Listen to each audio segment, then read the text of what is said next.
All right, let's talk about reproductive system disorders. Most of the developmental hormonal ones we talked about in the last lecture.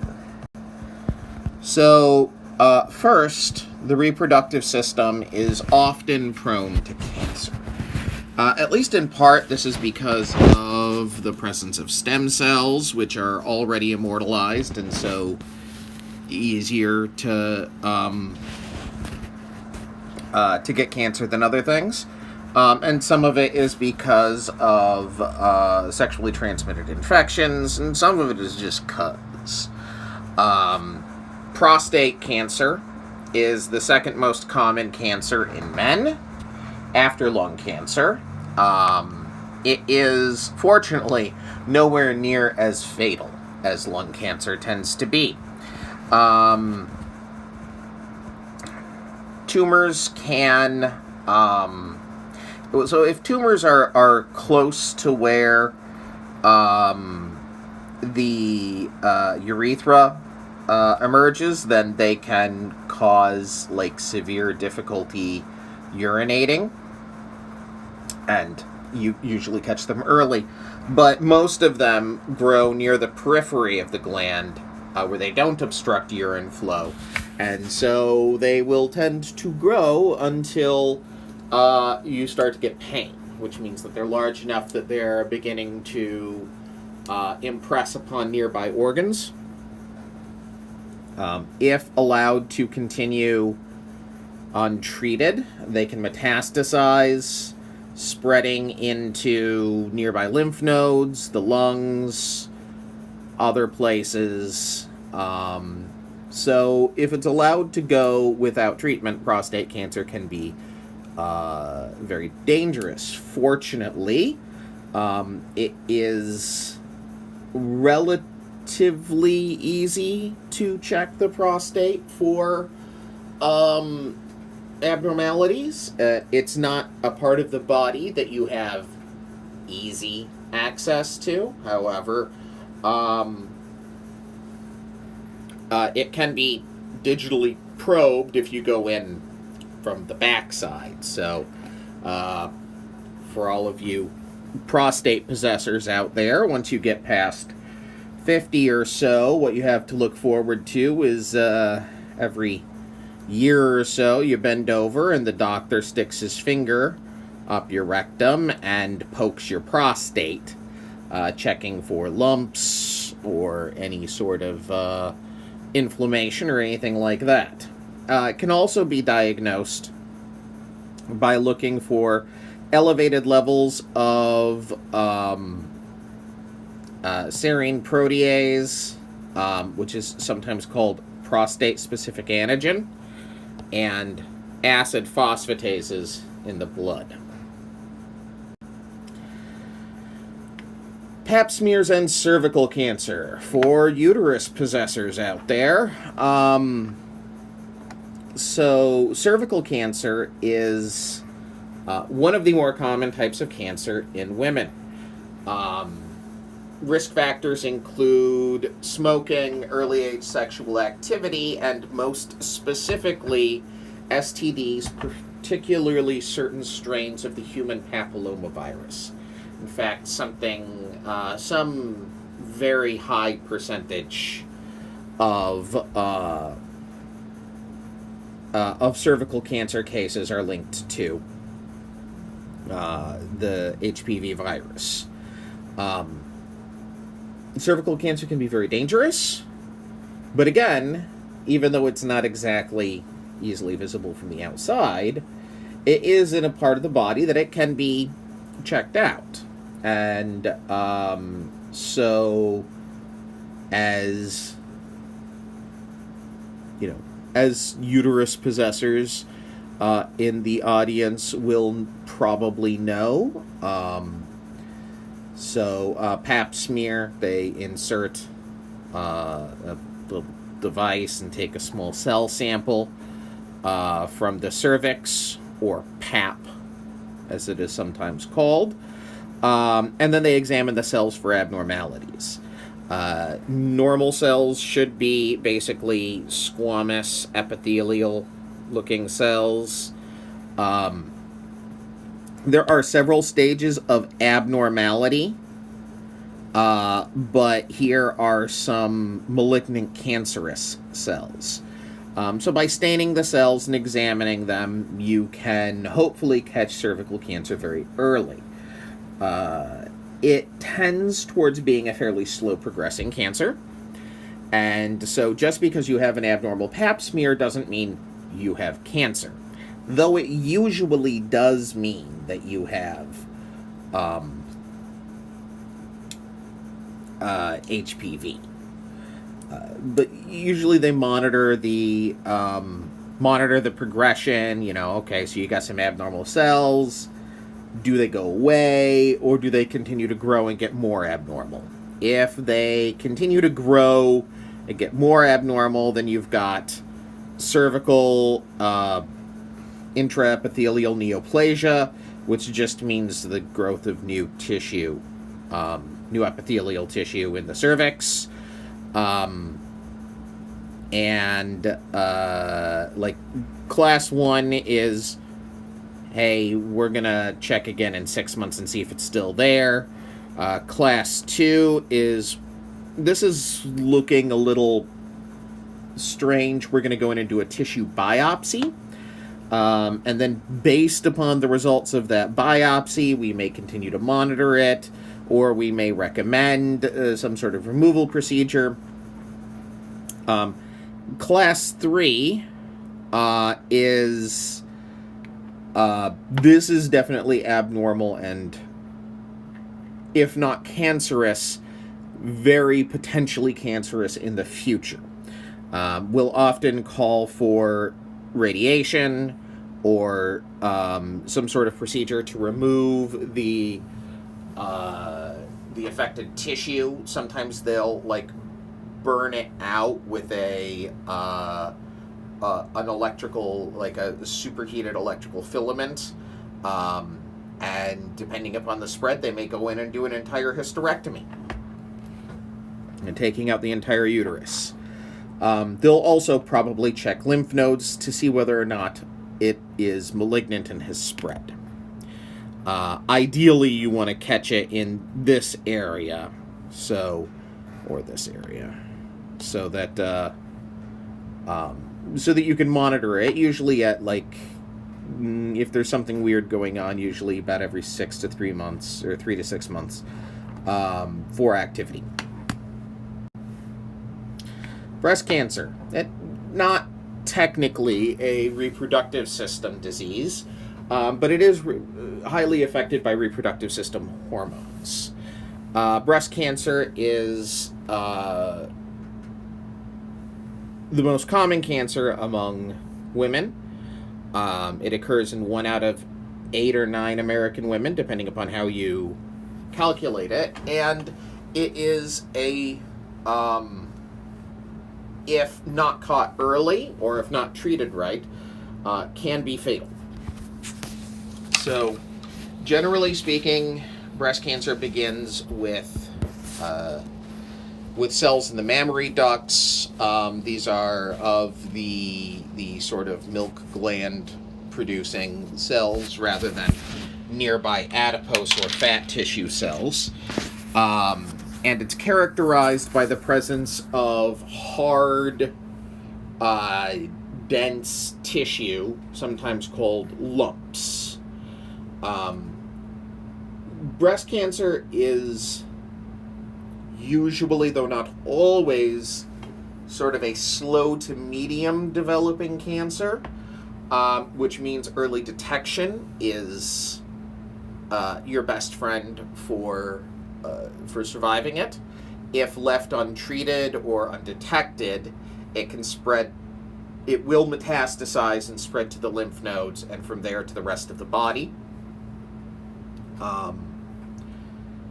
If you do catch it early enough, then the standard treatments are in order of severity. Go in and take out the lump. Actually, I should say, targeted radiation treatment on the lump. Basically, burn it out non-surgically. If you catch it early enough and it hasn't spread anywhere, you can sometimes just do that non-invasively. Surgical removal of the lump is next. Mastectomy, removal of the entire breast. And if there's any signs of metastasis, any signs of abnormal cells in the lymph nodes or other parts of the body, radiation and chemo. Risk factors. So there are genetic risk factors that are well known. The BRCA1 and BRCA2 genes. If you have the BRCA1 gene, your chances of getting breast cancer are much higher. If you have one of the genes, your chances of getting breast cancer are much higher. If you have both of the genes mutated, then your chances of getting breast cancer are almost certain. And they sometimes recommend a prophylactic mastectomy.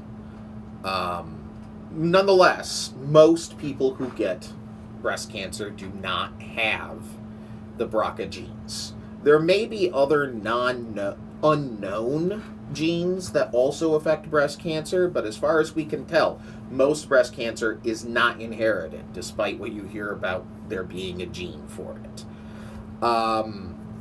Breast tissue responds to hormones by growing. That's, kind of what it does.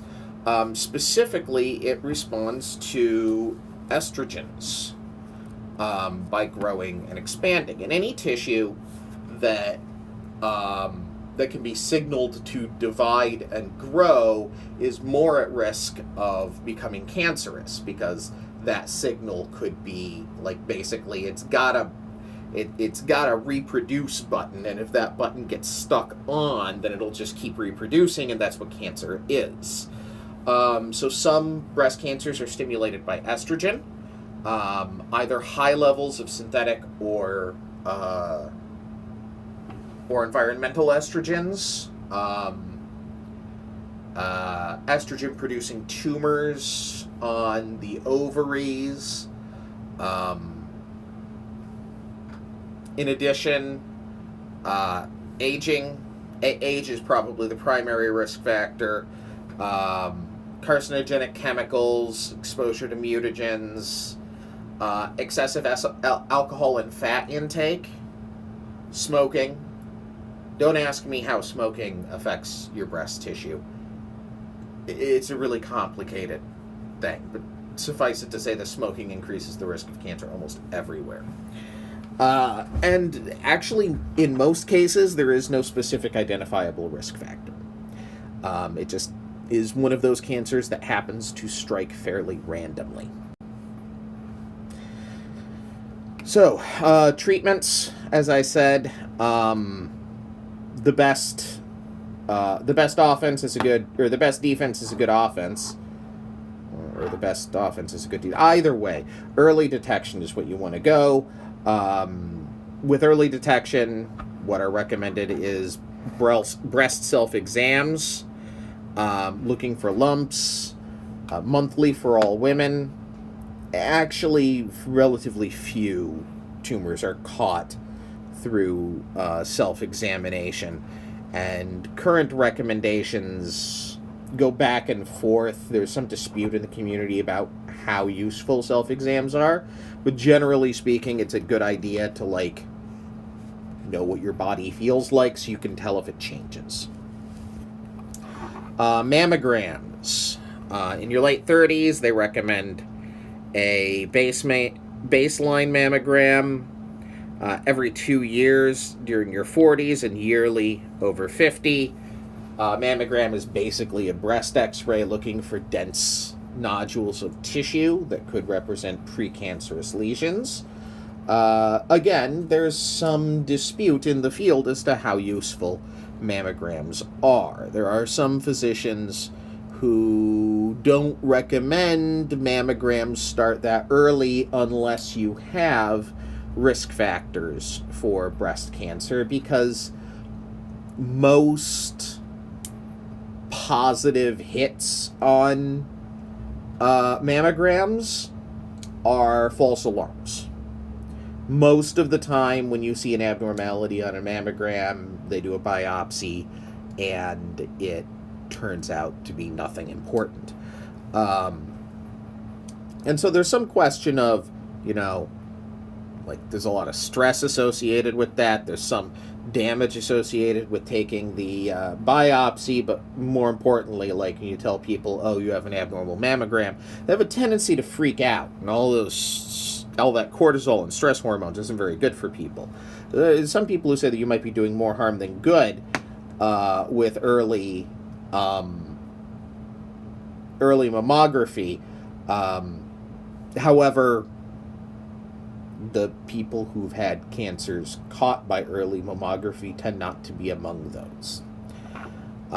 Treatments. So lumpectomy, which is removal of the tumor. Mastectomy, which is a removal of breast tissue, either one or both breasts, and possibly some of the axillary lymph nodes. A radical mastectomy is basically they take not just the breast, but the underlying muscle, fascia, lymph nodes. Basically, they take everything that's in that sort of general area. Usually not done except in the cases where there is a fast-growing, evolving, invasive tumor that's killing you really quickly.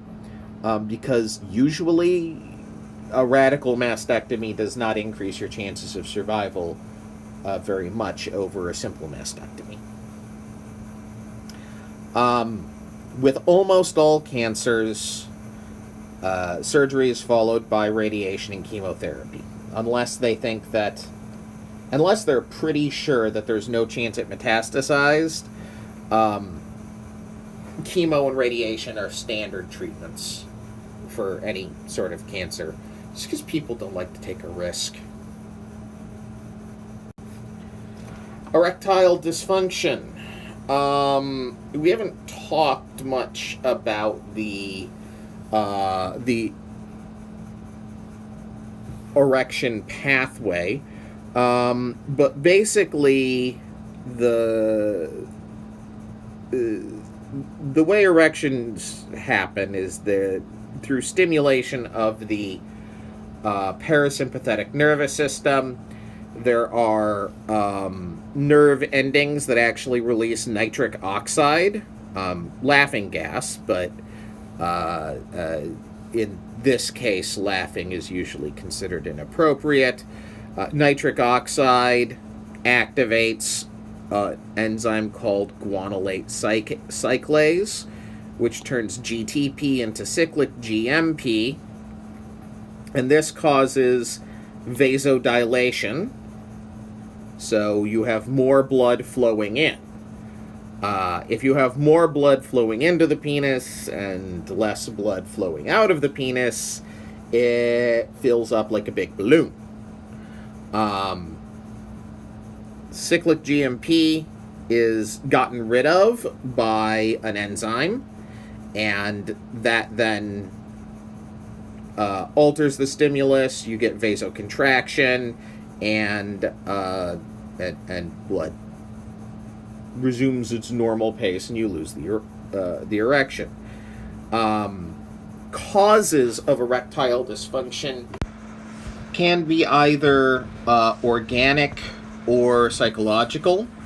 Organic causes can be related to prostate cancer, blood pressure, things like that.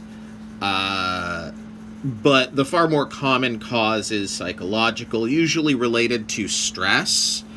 In either case, the typical treatment is the little blue pill. Viagra, Levitra, Cialis. Your junk folder on your email is probably full of advertisements for them. And basically the way that they work is they stop cGMP from being degraded, allowing the loss of the erection, so then cGMP builds up and builds up and builds up over time. And like, then even if you have only a very, very small signal, it'll build up to the point where it goes up. And this is why they always say on the packet, if you have an erection persisting for more than 5 hours, it's because it's basically shutting off your ability to lose the erection. So if you take too much, it's entirely possible for it to turn off that feature. In which case you may need to have your penile vein drained of blood. An unpleasant procedure. And last but by no means least, endometriosis. Endometriosis is a pathology of the uterus. It's one of the most frequently underdiagnosed conditions. And it's basically the growth of endometrial tissue outside of the uterus.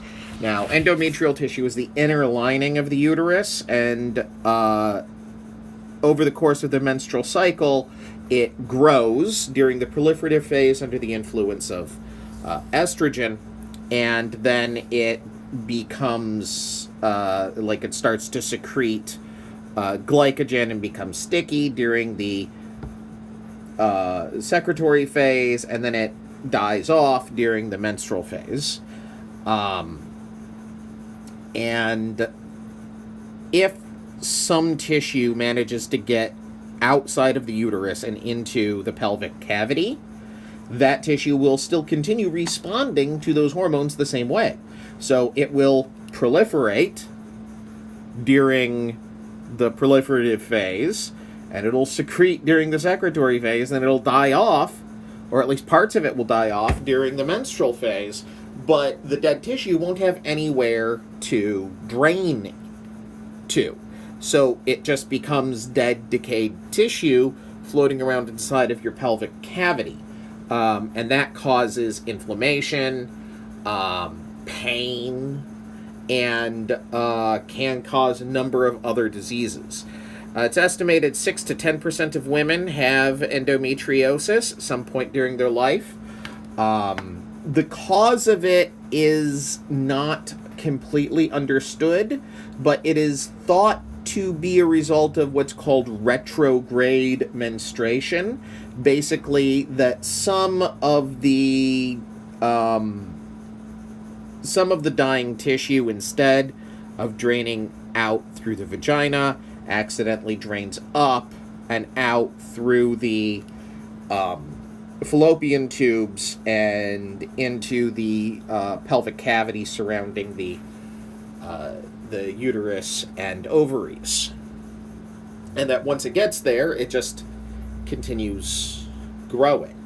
It's not exactly a cancer because it's not growing out of control, but it is a patch of tissue growing ectopically, which is a word that means just growing in a place where it's not supposed to.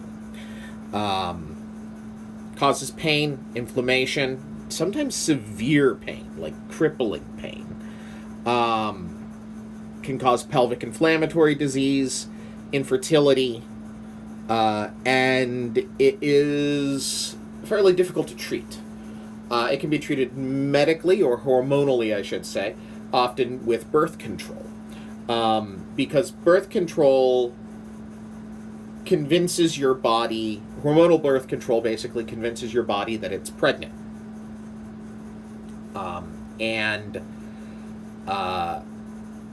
So that means that your normal menstrual cycle is stopped. And it's basically halted in the proliferative phase. So you don't have the estrogen, or not in the proliferative phase, sorry, in the secretory phase. So you don't have the estrogen-heavy proliferative phase, and you don't have the menstrual phase where things are dying and decaying. So, if you're on birth control, especially progesterone-only birth control, then the tissue sort of stops growing and stops dying, which doesn't make it not there, and so you still might have some symptoms, but it will often halt the worst of the symptoms. If that does not work, or if you have a need to not be on birth control, then basically surgery is the next option. They have to go in and have a rummage around inside of your pelvic cavity and look for any ectopic tissue. The problem is that endometrial tissue is not obvious necessarily. It's not encapsulated like a tumor would be. So you go in there, you remove anything that looks like it doesn't belong, and then you put them back together, and you see whether or not it worked. You might have gotten all of the endometrial tissue. You might not have. And if it persists, then you have to go in and do the surgical procedure again. All right. And those are the main reproductive system disorders.